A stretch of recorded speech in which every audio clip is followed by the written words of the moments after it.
Bom dia, irmãos. Graça e paz. Amém. Eu tenho até 10h30, é isso?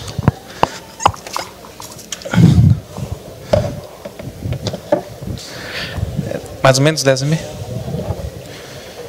Meu celular acabou de cair no chão e acabou de não ter mais visor. Os irmãos me avisem aí, ó, na hora que chegar a hora aí. Eu gostaria de continuar a reflexão que iniciamos ontem,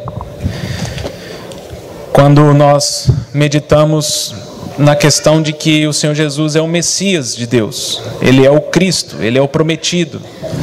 Ele é a pessoa mais importante que deve preencher nossas atenções. Ele deve ser nosso modelo de ser humano, ele deve ser nossa ambição, para usar o termo que Paulo usa em Filipenses. Capítulo 1 de Filipenses, ele vai falar que o Senhor é a sua vida. No capítulo 2, ele vai falar que é o seu alvo. No capítulo 3, vai falar que é a sua energia. No capítulo 4, é a sua força. Tudo posso naquele que me fortalece. É um segredo da vida cristã, é a gente perceber que no Senhor Jesus nós temos a resposta de Deus para nós. E quando o Messias de Deus, o prometido, o ungido de Deus, veio a essa terra, ontem eu tentei colocar isso para os irmãos considerarem, é que da parte de Deus, esse Messias trouxe para nós salvação e nos livrou da condenação eterna. Então podemos falar, como Paulo fala também aos Romanos 8:1, que agora aqueles que estão em Cristo, nenhuma condenação há mais. E isso não é mérito nosso. Louvado seja Deus por isso, porque se tivesse mérito nosso, significaria que por demérito também poderíamos perder essa salvação. As horas, né? Eu aperto aqui? Obrigado, irmão. Está aqui, né? Obrigado. Mas como os irmãos já cantaram ontem, nessa manhã, a salvação é um presente de Deus. E não só a graça é um dom, mas a justiça também é um presente de Deus. Por isso que Paulo também, dizendo aos Romanos, ele fala que se pela ofensa e pelo pecado de um só homem reinou a morte, muito mais agora nós que recebemos abundância de graça e o dom da justiça, reinaremos em vida por meio de um só, a saber, Jesus Cristo. Então o Senhor Deus, Ele nos oferece uma salvação absolutamente plena e poderosa. Nada precisa ser acrescentado. Obrigado, irmão. Nessa salvação, nosso desafio é adentrar nela pela fé. Por isso que o Senhor também fala, o meu justo vive pela fé. Eu tenho prazer naquele que crê, não naquele que precisa ver alguma coisa, porque quando eu falo assim, ó, aquela bateria ali é vinho, isso não é fé, eu estou vendo ela. A fé é certeza de coisas que não se veem, é convicção de fatos que se esperam. Hebreus 11:1.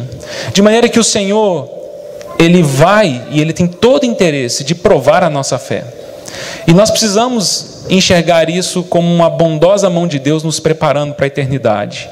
Não é o Senhor querendo fazer uma pegadinha conosco, não é o Senhor falando assim, não, eu já te dei salvação, te dei vida eterna, agora eu também tenho que te dar alguns problemas na vida.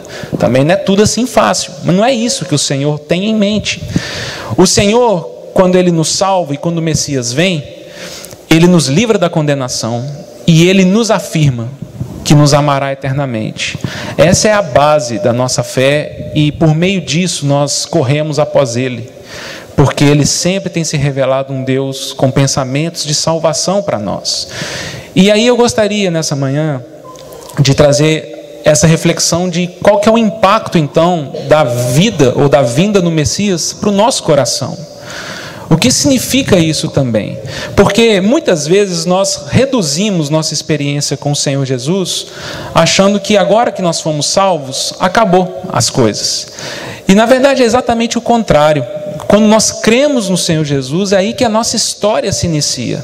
Não é o fim, é o início. Porque antes de crermos no Senhor, nós estávamos mortos em delitos, em pecados, em transgressões, desligados de Deus, afastados dele, afastados das suas promessas, afastados das suas alianças. Quando cremos no Senhor Jesus, uma nova vida se lança diante de nós. E a nossa jornada e a nossa peregrinação se inicia.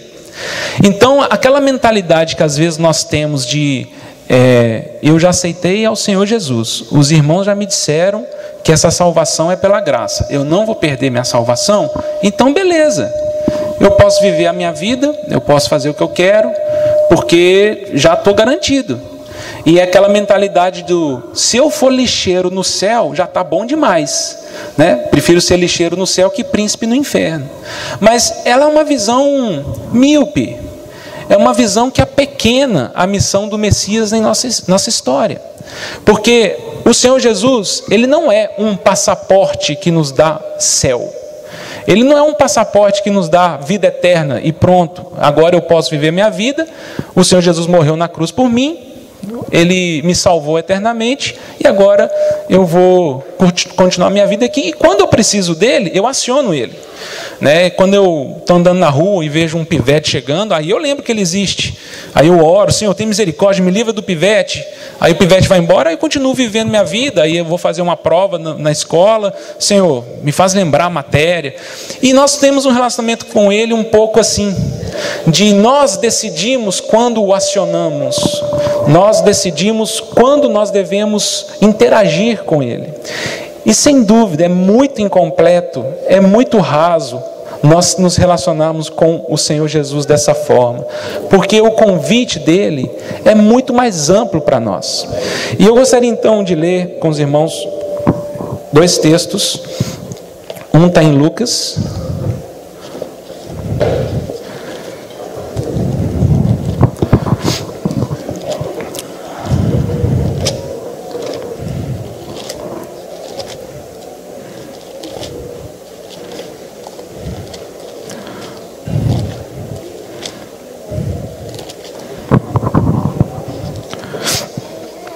vamos ler primeiro, acho que vai ser melhor, o Salmo 115, e depois a gente lê aqui esse texto. Salmo 115.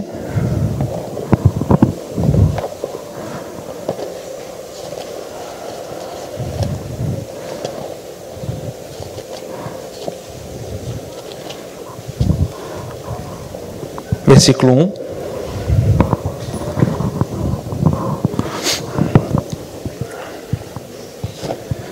Não a nós, Senhor, não a nós, mas ao teu nome dá glória, por amor da tua misericórdia e da tua fidelidade. Porque diriam as nações, onde está o Deus deles? No céu está o nosso Deus, e tudo faz como lhe agrada. Prata e ouro são os ídolos deles, obra das mãos de homens. Tem boca e não falam, tem olhos e não veem, tem ouvidos e não ouvem, tem nariz e não cheiram, suas mãos não apalpam, seus pés não andam. Som nenhum lhe sai da garganta. Tornem-se semelhantes a eles os que o fazem, e quantos neles confiam. É uma expressão muito parecida do Salmo 135. Se os irmãos puderem abrir lá.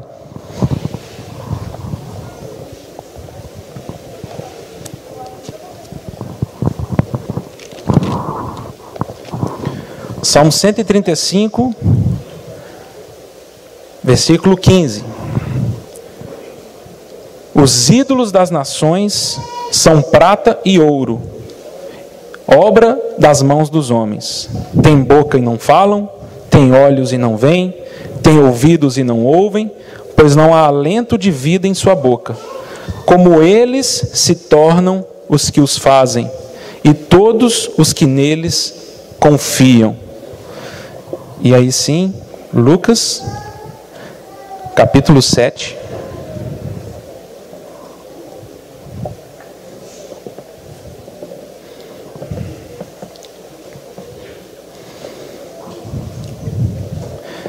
Aqui é quando João Batista, ele já estava preso, e numa talvez crise de fé dele, ele manda alguns discípulos perguntarem se o Senhor Jesus era o Messias, se ele era aquele que havia de vir.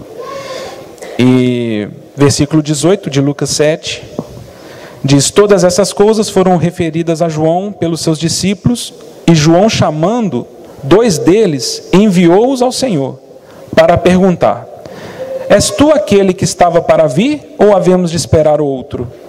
Quando os homens chegaram junto dele, disseram: João Batista enviou-nos para te perguntar: és tu aquele que estava para vir, ou esperaremos outro? Naquela mesma hora, curou Jesus a muitos de moléstias e flagelos e de espíritos malignos, e deu vista a muitos cegos. Então Jesus lhes respondeu: ide e anunciai a João o que vistes e ouvistes.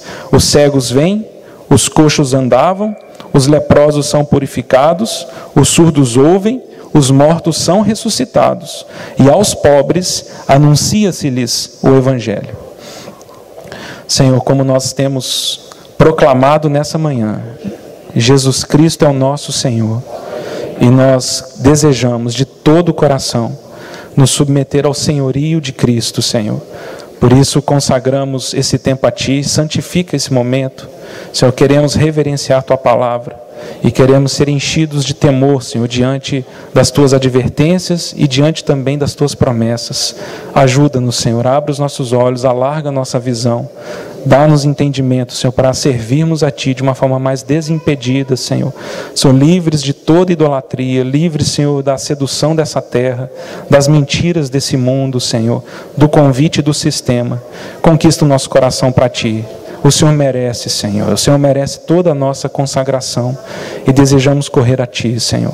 Em nome do Senhor Jesus. Amém. É interessante a questão da idolatria. A gente sabe que era um problema visceral em Israel. Era um problema que eles sempre tiveram, apesar de todas as advertências do Senhor, por meio de Moisés e depois por meio de Josué, avisando o povo dele que eles, ao adentrarem na região dos cananeus e ao adentrarem na terra prometida, eles estariam cercados por povos que não criam no Senhor e não temiam a sua lei, e não temiam e não seguiam seus mandamentos. E o Senhor fala: não faça isso, não siga os caminhos e os propósitos dos deuses de D minúsculo, dos gentios. Eu sou o seu verdadeiro Deus. Siga os meus mandamentos, não se submeta a essa legislação, não siga nesses padrões, nesses valores.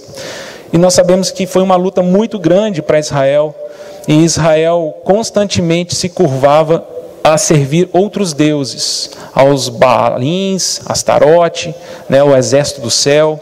Os israelitas começavam a olhar a conduta dos gentios, das nações gentílicas, e começavam a seguir os deuses deles. E é interessante, esses 2 textos que lemos aqui dos Salmos, 115 e 135, porque aqui tem um princípio espiritual. Aqui a Bíblia vai dizer que... O que é um ídolo?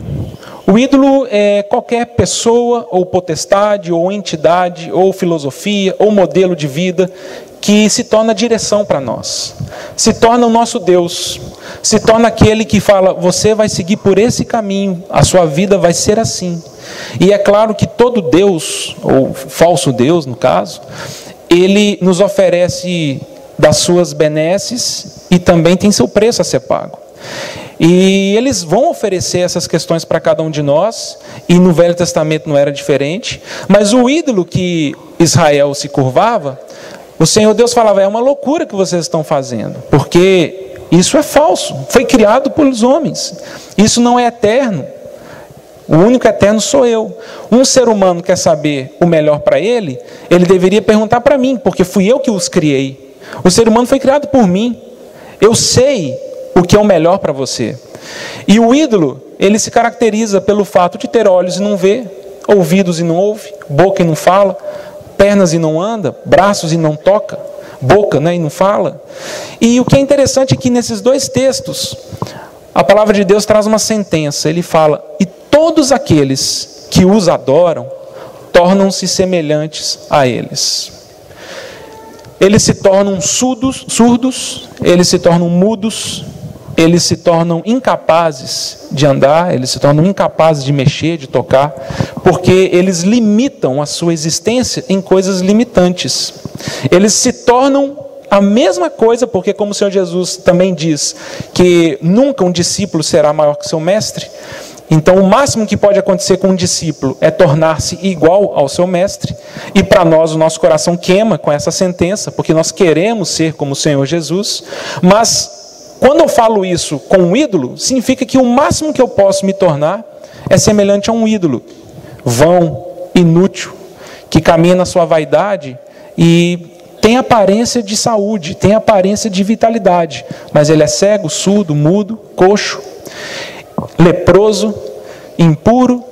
E quando o Senhor Jesus vem a essa terra como Messias, e ele começa a manifestar seus sinais, esse é um dos sinais proféticos que o Senhor está sinalizando. É como ele fala em Lucas 4, quando ele entra naquela sinagoga em Nazaré, que o Espírito do Senhor está sobre mim, e ele me ungiu.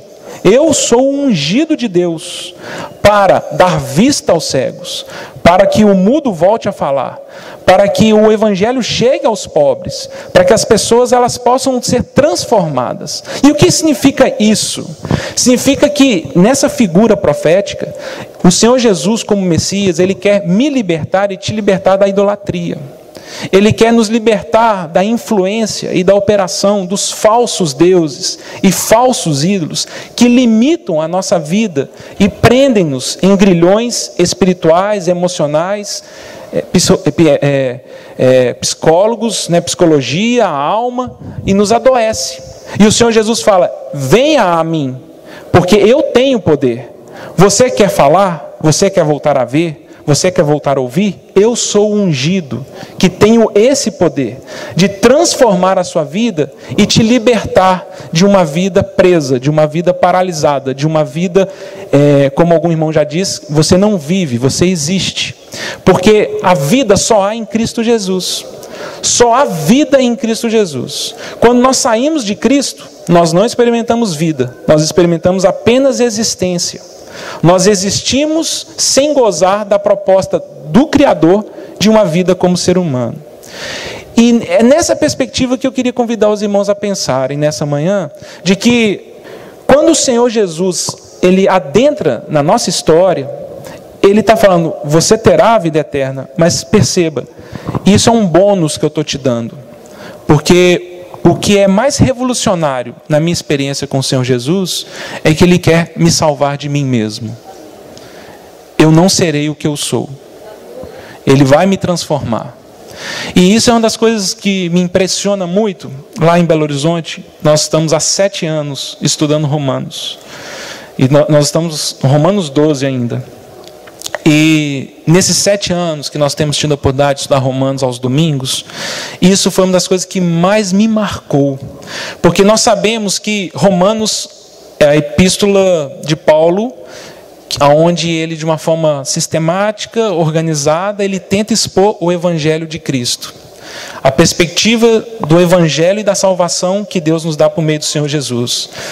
Por isso que alguns irmãos dizem que quando os irmãos do passado foram organizar as cartas e foram colocar a organização do Novo Testamento, eles julgaram por bem colocar primeiro a história do Messias, Mateus, Marcos, Lucas, João. Começamos a estudar o Novo Testamento com a história do Messias, ele é a resposta e ele que justifica toda a transformação que leremos adiante.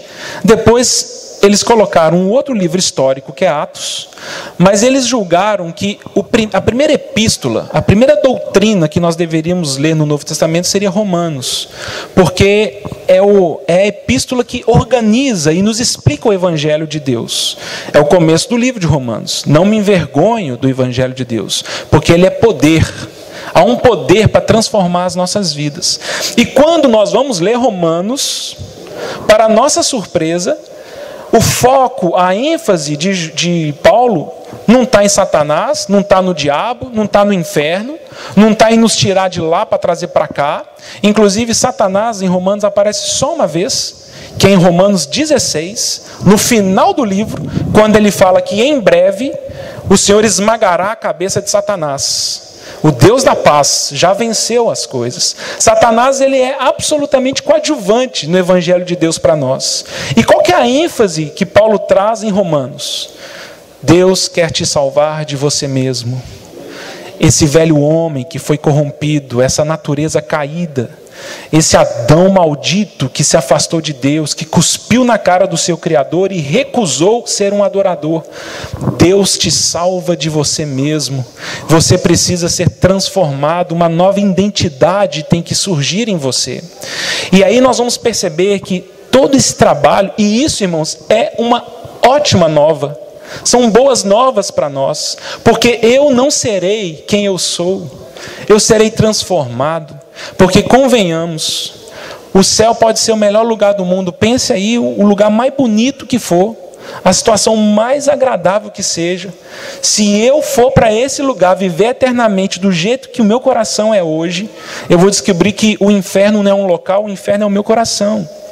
E eu me corrompo, e eu me enveneno de mágoa, e eu me enveneno de pecado, de lascívia, de avareza. E aí eu percebo que o Senhor fala: eu tenho boas novas para você. Eu quero te salvar de todas essas coisas. Você será liberto desses senhores e desses deuses que querem dominar a sua vida. Essa é a boa nova de Deus para nós, irmãos. Deus nos transformará eternamente. Finalmente, seremos seres humanos como Deus idealizou. Porque o primeiro e o único ser humano perfeito que andou nessa terra é o Senhor Jesus. E o Senhor Jesus nos mostrou como é o ser humano que Deus planejou ali atrás com Adão. Você quer saber como um ser humano pleno de Deus deveria viver? O Senhor Jesus é a exata expressão disso. Por isso que Ele é o nosso alvo, por isso que Ele é a nossa meta, por isso que nosso foco está no Senhor Jesus. Porque o Deus Pai, 3 vezes pelo menos, Ele fala: este é o meu Filho amado, nele eu tenho o meu prazer. Humanidade, olhem como eu pensei o ser humano. Olhem como eu desejo que você seja um ser humano como Jesus Cristo, o homem, foi. E o Senhor Jesus, quando Ele invade essa terra, Ele fala: eu tenho poder para te libertar de toda idolatria e de todo falso Deus que vai nos paralisando. E com o tempo nós vamos começar a ficar cego. E com o tempo a gente começa a ficar surdo. E com o tempo a gente não tem mais energia para prosseguir. Por quê? Porque nós começamos a seguir falsos deuses. Então a questão para nós é que qualquer pessoa, situação, caminho, destino, pensamento que senta no trono do nosso coração, pelo fato dele não ser Deus, ele é um ídolo.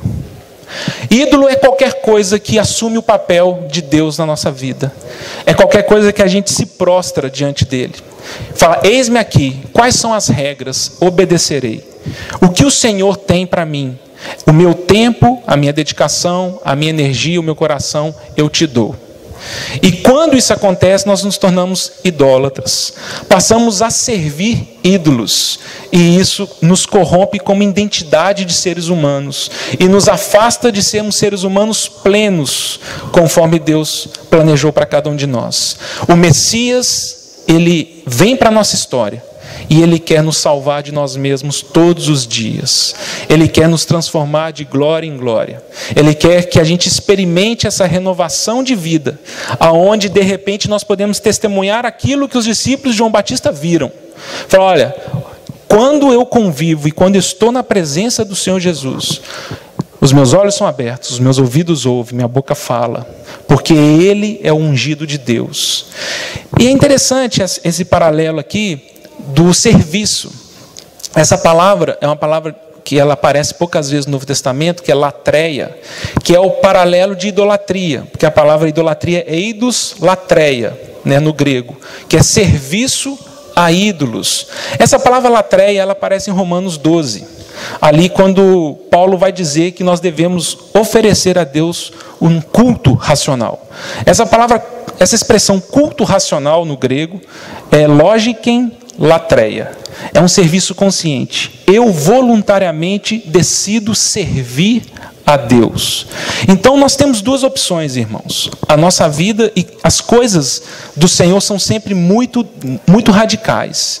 O Senhor ele vai falar: quem comigo não ajunta espalha, quem não é por mim é contra mim. Não existe meio termo. Eu não acordo amanhã de manhã e falo assim: Senhor Deus, hoje eu estou um pouco cansado, mas eu também não vou servir as coisas do inferno não, Senhor. Hoje eu não vou servir ninguém, nem o Senhor, nem as coisas do inferno. Eu quero um dia neutro. Não tem como, é impossível. Os caminhos do Senhor são: um dia que eu decido não me consagrar ao Senhor, eu me consagrei a um ídolo. Alguma força de pensamento inclinou meu coração para um caminho que não é divino. E quando isso acontece, eu começo a me paralisar. E quando essas coisas acontecem, eu começo a me tornar um ser humano distante da proposta de humanidade que Deus tem para mim. Então nós temos esses dois caminhos. Ou eu escolho servir a Deus, oferecendo esse lógica em latreia, esse culto racional a Ele, ou eu escolho servir a ídolos. E os ídolos, eles têm múltiplas faces. Nós às vezes achamos que idolatria está relacionado lá com as igrejas católicas, né? Então achar que uma pessoa idólatra é uma pessoa que tem uma imagem na casa dela, no canto ali da sala, que acende vela. É claro que não, irmãos. Idolatria é no coração. Idolatria é aquela proposta que o meu ouvido inclina e eu me submeto. É o caminho que eu começo a experimentar e investir meu tempo. E no Novo Testamento mesmo, Paulo vai citar, por exemplo, 2 vezes, que a avareza é idolatria. Ele fala claramente: qualquer pessoa que ama o dinheiro, ele se tornou um idólatra. O sistema financeiro, Mamon, o dinheiro, ele se adensa como uma potestade que ele começa a dominar a nossa vida. Então nós começamos a tomar decisões não pelo Espírito Santo, mas pelo dinheiro. Então eu vou viajar, não se Deus quiser, se eu tiver dinheiro no banco. Eu vou trocar de carro se tiver dinheiro no banco. Eu vou fazer isso ou aquilo se Mamon permitir. Eu vou trabalhar 12, 14, 16 horas por dia, vou dar o melhor da minha vida para o sistema financeiro, para acumular riquezas, para viver uma vida nessa terra. E quando essas coisas vão acontecendo, eu vou me afastando do governo do Senhor. E Paulo fala: não vos enganeis. Avareza é idolatria. E Paulo fala de um que nos pega talvez muito mais, porque lá em Filipenses ele fala daqueles que se tornaram inimigos da cruz, porque o Deus deles é o próprio ventre. O Deus deles é eles mesmos. Porque essa é uma das loucuras que Adão fez, que na verdade ele testemunha do mesmo pecado que Lúcifer cometeu. É o pecado do Deus: eu quero ser o meu Deus. Eu não quero ser um adorador do Senhor, eu não quero servir a Ti. Eu decido o que é melhor para mim, eu faço o que é melhor para mim, eu escolho os meus caminhos. E quando Paulo usa essa expressão, ele fala assim: então, quem que é o Deus dessa pessoa? Ele mesmo. Que Deus fraco que ele é, que Deus pequeno, ridículo que ele escolheu para seguir. Porque nós somos tão frágeis, somos tão impotentes, e é uma loucura nós escolhermos nossa mente e o nosso coração para se tornar o governador da nossa vida. Nós não sabemos o dia da manhã, nós não sabemos o que vai acontecer conosco daqui a 5 minutos. Como eu posso confiar em mim o meu destino? E nós então começamos a orquestrar as coisas e nós nos tornamos idólatras de nós mesmos. E aí, de novo, eu começo a não enxergar, eu começo a não ouvir, eu começo a não falar, porque eu vou me corrompendo num caminho distanciado da proposta do Messias para mim. Louvado seja Deus, porque o Senhor Jesus deseja nos salvar de nós mesmos e nos fazer seres humanos conforme Deus idealizou. E dentro dessa expressão, queria convidar os irmãos a pensarem nessa identidade, porque nós que moramos no Brasil e temos uma cultura ocidental, para nós não é tão forte a questão do nome. O nome transmite muita identidade na cultura bíblica e na cultura oriental. Aqui no Brasil, o pessoal até comenta, né? O IBGE, o censo vai dizer, se a mocinha da novela das 8 chama, sei lá, Maria Eduarda, naquele ano, um monte de Maria Eduarda é batizada, né? Lá em Belo Horizonte, o goleiro do Galo lá que salvou um pênalti na Libertadores, chamado Vitor, lá deve ter uns os Vitor, ele saiu lá em 2013, os meninos em Belo Horizonte, tudo filho de atleticano, foi chamando Vitor. E nós somos um pouco dessa cultura, né? Nós não valorizamos o nome. Né? Não sei nem como foi a experiência suas com seus filhos. Quando nasce um filho, eu vou dar um nome que eu acho bonito, ou eu tento entender o que o Senhor está tentando dizer para mim nessa missão que me foi dada com essa pessoa que está chegando. Mas nas Escrituras, não é assim. Deus, Ele traz identidade para nós por meio do nome. Por isso que o Senhor muda inclusive o nome de Cefas, né? Ele muda o nome de Simão Pedro. Ele dá o nome para ele de Pedro, justamente porque ele queria testemunhar de algumas coisas. É o que acontece com Saulo de Tarso. Saulo, ele era da tribo de Benjamim, e não é à toa que ele tinha o nome, provavelmente, da personagem mais famosa de Benjamim, que é Saul. O primeiro rei de Israel, Saul. E os pais de Saulo colocaram o nome dele de Saulo. É igual o primeiro rei de Israel. Bonitão, grandão, forte, né? Saul era reconhecido pela sua beleza. E depois que Saulo converte, qual o nome que o Senhor dá para ele? Pequeno. Pequena estatura. Você não será mais Saulo, você será Paulo. De maneira que o nome e a identidade dele já dava testemunho do que Deus queria produzir no coração e na vida de Paulo. E é tão bonito isso, porque quando Moisés, em Êxodo 3,14, ele está diante de Jeová, Yahvé, ele tenta identificar quem é esse Deus. E ele fala, ok, eu vou lá no faraó falar que o Deus de Abraão, Isaac e Jacó, ele está mandando o povo dele sair da escravidão. Qual que é o teu nome? E o Senhor fala, você não consegue identificar o meu nome. O homem não tem essa capacidade. Diga a eles que o eu sou te enviou. Porque eu sou, como cantamos nessa manhã. Eu sou. O homem nenhum pode me identificar. O máximo que pode acontecer conosco, como acontece no Velho Testamento, é que quando eu estou em processos de guerra, como aconteceu com Gideão, Jeová se revela como Jeová Shalom. O eu sou é minha paz. Quando Abraão tem que oferecer Isaac e o Senhor livra e dá provisão ali no Moriá, Abraão edifica aquela coluna e fala, Jeová Jirê, o eu sou me provê. E o Velho Testamento ele é assim.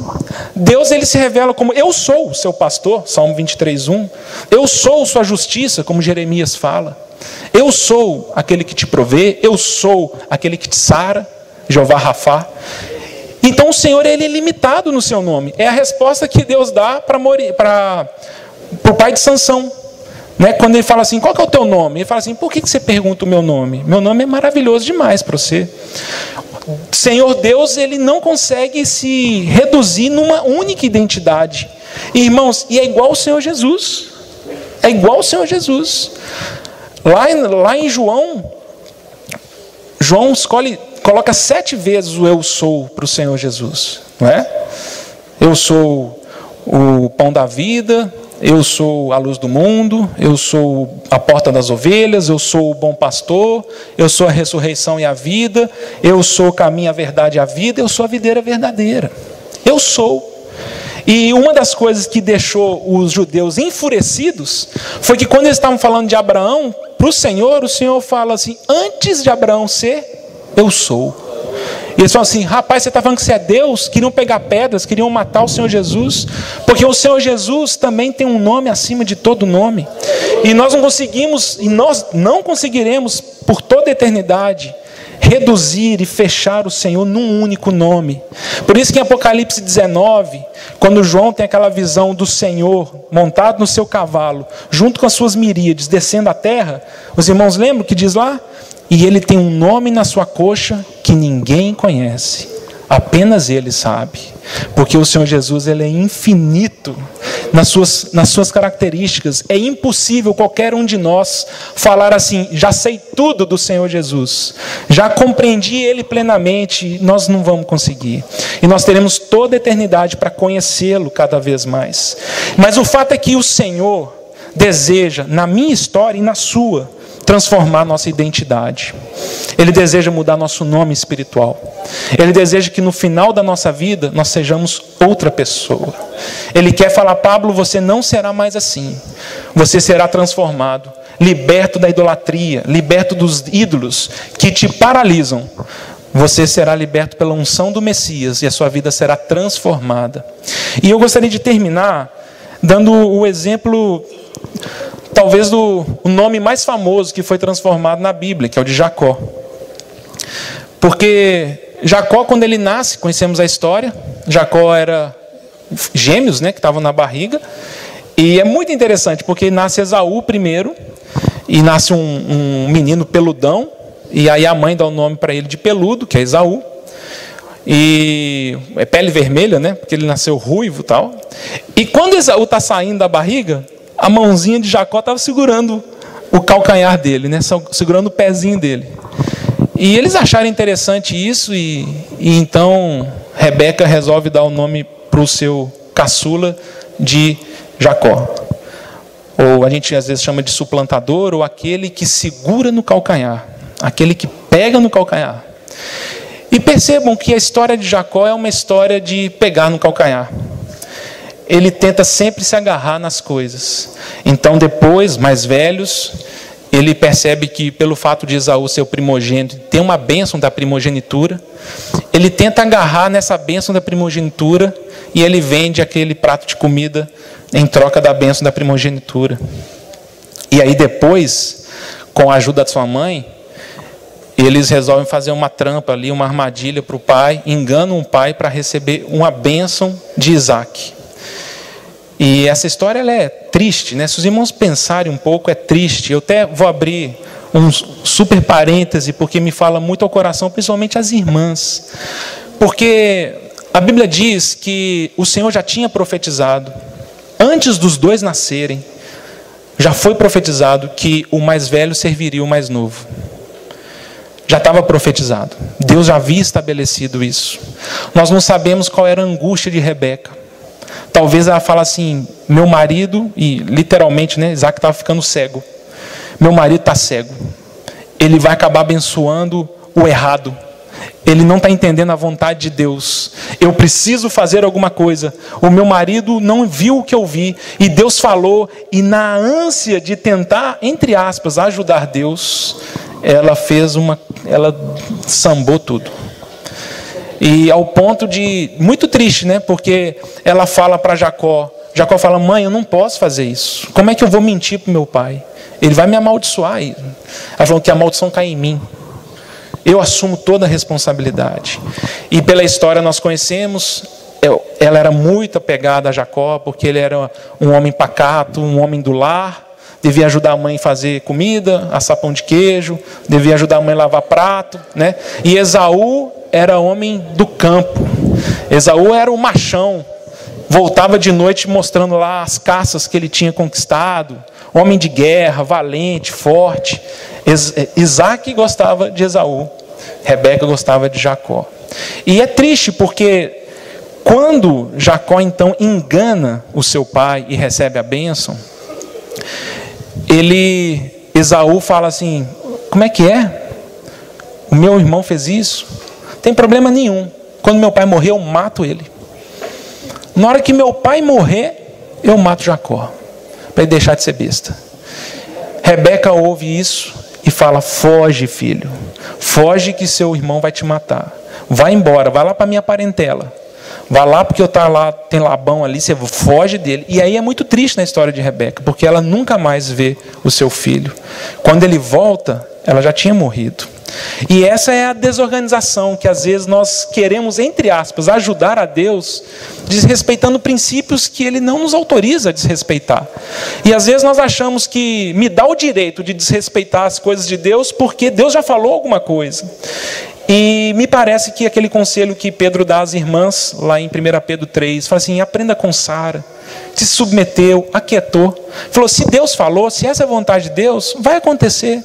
Eu não preciso, né, desrespeitar, ou não preciso quebrar algumas regras que o Senhor estabelece nas ordens, nas autoridades, nos princípios da casa. Né? Então, assim, sempre me fala o coração, a tentativa de Rebeca de dar uma mãozinha para Deus atrapalhou muito a sua família, atrapalhou muito ela. Fechando o parêntese, Jacó ele tem que fugir, e ele foge para a casa de Labão, e ali viu flores, apaixonou, né? Conheceu Raquel e chorou quando viu, beijou ela, falou: nossa, é da minha parentela, encontrei minha mulher. E Labão fala assim: não, se você quiser casar com ela, você vai ter que trabalhar 7 anos por ela. E é bonita a história, porque tem uma expressão ali em Gênesis que fala assim: e Jacó amava tanto Raquel, que aqueles 7 dias foram como poucos dias. 7 anos, 7 anos foram como poucos dias para ele, de tanto que ele amava. E aí ele vai casar, nós sabemos a história. Na escola que Jacó estudava, Labão era professor. E Labão engana ele e fala assim: mas você está achando o quê? A minha mais velha tem que casar primeiro, cara. Você vai casar com a caçula? Na minha casa não é assim, não. Ele falou: e agora? Mais 7 anos. Você vai ter que trabalhar para mim. E ele trabalha mais 7 anos para finalmente casar, né, com Raquel. E depois desses 14 anos, ele trabalha mais 6 anos para Labão, para conseguir gado, para crescer ali.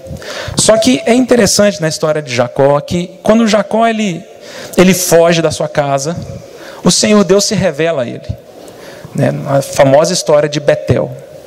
Jacó está fugindo, preocupado, porque imagina, um homem pacato, um homem que não é de guerra, sabe que tem um valentão, um guerreiro querendo matar ele.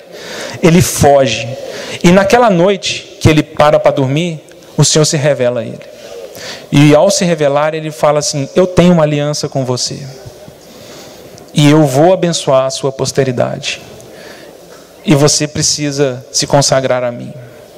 E Jacó fica tão impressionado com essa visão que ele tem, que ele faz aquela coluna, ele unge aquela coluna, e ele chama aquele local de Betel, casa de Deus.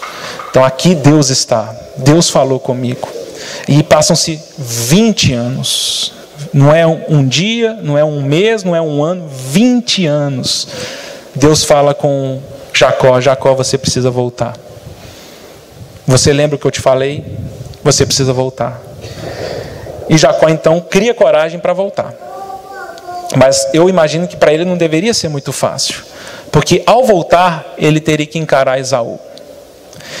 E quando ele volta para sua casa, a gente vê a aflição dele na história, como ele tenta se arrumar e tenta preparar tudo para amaciar as coisas com Esaú. E as coisas vão andando muito errado na cabeça de Jacó, porque ele manda mensageiros para avisar na frente.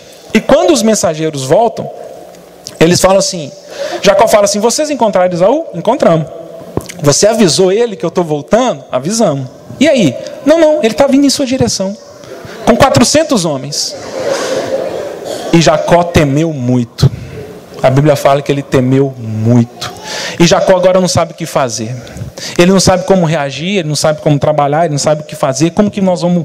E se Esaú vier, vir me matar e matar meus filhos? E a gente começa a perceber todo o esforço de Jacó. Ele separa em bandos ele, porque se eles perseguirem esse bando, o outro escapa. Se ele perseguir esse bando, o outro escapa. E vai chegando a noite, Jacó não consegue dormir. Jacó levanta, vai na sua tenda, manda seus filhos, manda sua esposa cruzarem um rio, foge para lá, e ele tentando organizar tudo, e a noite está acabando, e ele sabe que Esaú está chegando, e ele está sozinho. E no que ele está sozinho, o Senhor aparece para ele. E aí, irmãos, olha que bonito. Quando o Senhor aparece para ele, às vezes a gente tem uma visão talvez distorcida da cena. A gente fica achando que Jacó lutou com Deus e venceu, né? Às vezes a gente acha que ele prevaleceu, mas o contexto é completamente o contrário. Porque ali, até na minha versão, fala assim: e quando Deus aparece ali, toca-lhe a coxa. E essa expressão toca, no original, é encostar o dedo sutilmente. E quando o Senhor encosta na coxa de Jacó, Jacó desaba. Ele cai no chão. O nervo dele tinha sido deslocado. Alguma coisa aconteceu. E Jacó deve estar pensando assim: está tudo piorando, né? Porque eu querendo salvação contra Esaú, eu agora estou aqui no chão, estou aqui prostrado, sem energia, sem força, sem capacidade. Só que alguma coisa Jacó percebeu. E percebeu com quem ele estava lidando. E ele então segura no Senhor. E ele: eu não te deixo ir. E olha que bonito, irmãos. A vida de Jacó era uma vida de segurar no calcanhar. Ele segurou no calcanhar do irmão, não foi transformada a vida dele. Ele segurou no calcanhar da mãe, não foi transformada a vida dele. Segurou no calcanhar da Raquel, da Lia, segurou no calcanhar de Labão. E nesse momento da vida dele, que ele está sem força, sozinho, no escuro, ele segura naquele que ele deveria segurar. E quando a gente segura em Deus, Ele transforma a nossa história. Qualquer outra pessoa ou situação que a gente segura, não seremos transformados. Bem provável nós seremos idólatras. Mas quando nós seguramos em Deus e falamos: Deus, eu tenho que reconhecer, eu sou Jacó. Já segurei em tantas coisas, mas hoje, Deus, eu quero segurar em Ti. E Deus fala para Jacó: qual que é o seu nome?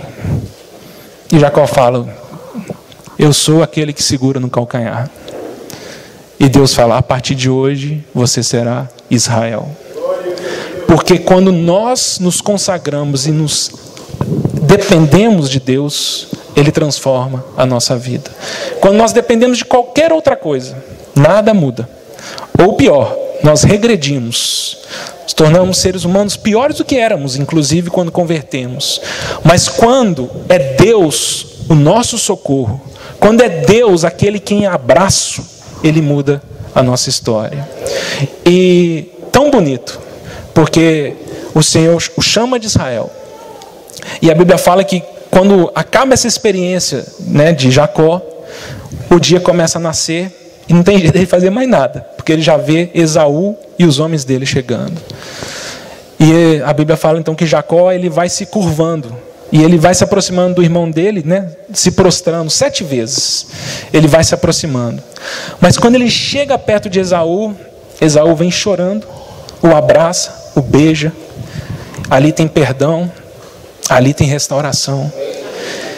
E quando termina esse processo, Jacó, ele levanta uma coluna e fala: essa coluna é do Deus de Israel.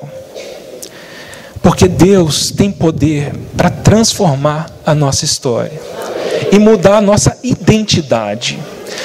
O papo a síndrome de Gabriela, eu nasci assim, eu cresci assim, vou morrer assim, ela é satânica, ela é antibíblica e é uma tristeza qualquer um de nós falar isso. Porque Deus ungiu Jesus Cristo para nos mudar, para transformar a nossa história e a nossa vida. Corações duros virarem corações de carne. Pessoas implacáveis aprenderem a perdoar. Pessoas que eram cegas enxergarem. Ouvidos surdos ouvirem. Esse é o final da nossa história, irmãos. O Senhor transformar, nos libertar de toda idolatria, dos falsos ídolos, dos falsos deuses, que só nos oferecem coisas vãs, e nós nos abraçarmos em Cristo Jesus. O desafio é grande para nós, né? Que o Senhor, Ele nos dê capacidade de enxergar, se porventura temos segurado coisas que não são de Cristo e não é Cristo. Porque, infelizmente, irmãos, filhos, família, casamento, ministério, igreja, irmãos, não é isso que nos segura e não é isso que nós deveríamos segurar. Seguramos ao Senhor Jesus e Ele transforma e Ele refloresce e Ele dá vida a tudo mais. Se você precisa de um renovo no casamento, Jesus Cristo é a resposta. Se você precisa de ser uma bênção para o seu filho, Jesus Cristo é a resposta. Porque através dele haverá uma transformação em primeiro lugar no meu coração. E eu poderei testemunhar e eu poderei trazer salvação para minha família. E aí Jacó, Gênesis 35, só para terminar, ele volta para Betel. E é impressionante isso, né? Porque a experiência que ele teve de transformação de nome, nessa luta com o Senhor, ele chama aquele lugar de Peniel. Vi Deus face a face. E ao ver Deus face a face, a nossa vida não é mais a mesma. E agora, a informação e o conhecimento que ele teve 20 anos atrás é transformado em realidade 20 anos depois. Ele volta para Betel e aquilo que ele havia entendido racionalmente, ele pode testemunhar que aquilo se tornou realidade dentro dele. E eu acho que o Senhor já tem muito conteúdo e material para fazer essa obra em nós, não tem? Muita coisa que nós já entendemos racionalmente. Muita coisa que essas informações nós já absorvemos. E o Senhor vai levantar Esaús, o Senhor vai levantar medos, pavor da morte, desespero. Ele vai levantar essas coisas para que a gente corra para Ele, para que a gente abrace Ele, e para que a experiência de conhecimento e informação se transforme numa experiência de realidade. Passaram-se 20 anos. Jacó se lembra daquele mesmo lugar que ele esteve 20 anos atrás. E hoje ele fala: já não sou Jacó, sou Israel. O Senhor mudou, me mudou. Sou uma nova criatura em Cristo. Ele está transformando a forma como eu enxergo e lido com as pessoas e com as coisas da vida. E é tão bonito, né, irmãos? Porque há essas promessas em Apocalipse, não é? Ao vencedor, aquele que vencer, darei uma pedrinha branca. E nessa pedrinha branca, eu darei um novo nome. O Senhor quer mudar a nossa história. E Ele vai mudar a nossa história. Na eternidade, seremos como Cristo é. E é um desperdício de dias se nós não deixarmos Ele ser o que irreversivelmente Ele será.